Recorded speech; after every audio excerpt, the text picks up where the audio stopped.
చంద్రబాబు మళ్లీ గెలిచేది లేదు, జగన్ మళ్లీ ఓడేది లేదు.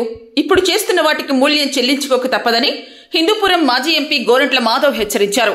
నిన్నటి రోజు హిందూపురంలో వైసీపీ కార్యాలయంతో పాటు వైసీపీ శ్రేణులపై దాడి చేసిన నేపథ్యంలో వారిని పరామర్శించేందుకు మాధవ్ బయలుదేరుతూ ఉండగా అనంతపురంలోని ఆయన నివాసంలోనే పోలీసులు అడ్డుకున్నారు. ఆయన్ని హౌస్ అరెస్ట్ చేశారు. పోలీసుల తీరుపై గోరంట్ల మాధవ్ తీవ్ర స్థాయిలో ఆగ్రహం వ్యక్తం చేశారు. ప్రజాస్వామ్యంలో ఇలాంటి చర్యలు ఏమాత్రం సరికాదన్నారు. బాలకృష్ణ నియోజకవర్గంలో వైసీపీపై దాడి జరిగితే తాము పరామర్శించేందుకు వెళ్లకూడదా అంటూ ఆయన ప్రశ్నించారు. కూటమి ప్రభుత్వం అధికారంలోకి వచ్చినప్పటి నుంచి ఇలాంటి దాడులు జరుగుతున్నాయన్నారు. ప్రశ్నించే ప్రతి ఒక్కరిని అణచివేయాలని చూస్తున్నారన్నారు. రానున్న రోజుల్లో వీటికి మూల్యం చెల్లించుకుంటారని మాధవ్ హెచ్చరించారు.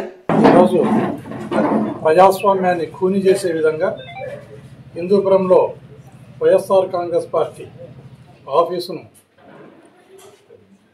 కూటమి పార్టీలకు సంబంధించిన రౌడీలు, దుర్మార్గులు అందరు కలిసి విధ్వంసం చేయడం జరిగింది.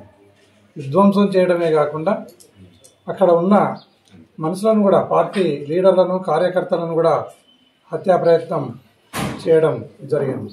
వారు ప్రాణభీతితో వైఎస్ఆర్ కాంగ్రెస్ పార్టీకి చెందిన కార్యకర్తలు, లీడర్లు తప్పించుకొని పోకపోతే వాళ్ళ పరిస్థితి అగమ్య గోచరంగా ఉండేది.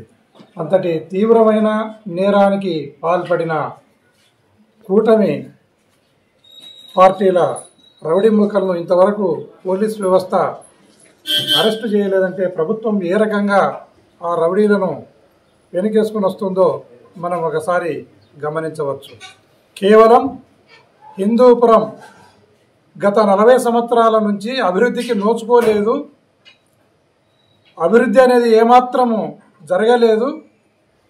ఇక్కడి ఎమ్మెల్యే చుట్టచూపుగా వచ్చిపోతున్నాడు.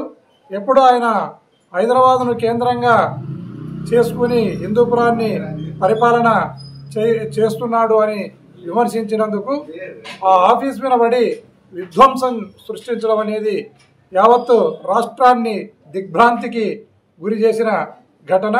అదే కాకుండా వైఎస్ఆర్ కాంగ్రెస్ పార్టీ లీడర్లు కానీ, కార్యకర్తలు కానీ కూటమి ప్రభుత్వాన్ని విమర్శించినా, ప్రశ్నించినా, లేదా ఏదైనా అన్యాయాన్ని అడ్డుకున్నా వాళ్ళపైన కేసులు కడుతున్నారు. వాళ్ళని ఇమ్మీడియట్గా రిమాండ్కు పంపడం జరుగుతూ ఉంది.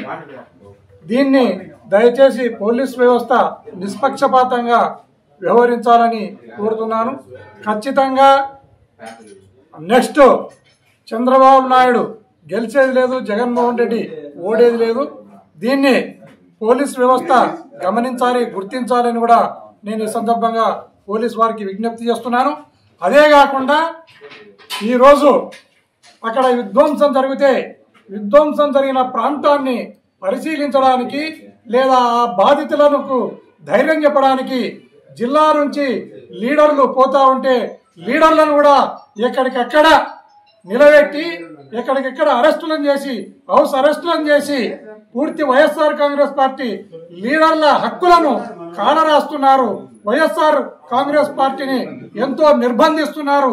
ఇది ప్రజాస్వామ్య వాదులంతా కూడా ఖండించాలి, దీన్ని అడ్డుకోవాలని ఈ సందర్భంగా తెలియజేస్తున్నాను. కనీసం మాకు మాట్లాడే హక్కు, మమ్మల్ని బయటికి పోయి కనీసం ఆ బాధితులను చూడడానికి కానీ, ఆ ప్రదేశాన్ని విజిట్ చేయడానికి కూడా మమ్మల్ని అనుమతించకుండా హౌస్ అరెస్టులను చేసి ఎక్కడికెక్కడ నిర్బంధం చేయడం అనేది ఈ ప్రభుత్వం యొక్క క్రూరత్వానికి ఇది పరాకాష్ఠగా మనం భావించవచ్చని సందర్భంగా తెలియజేస్తున్నాను.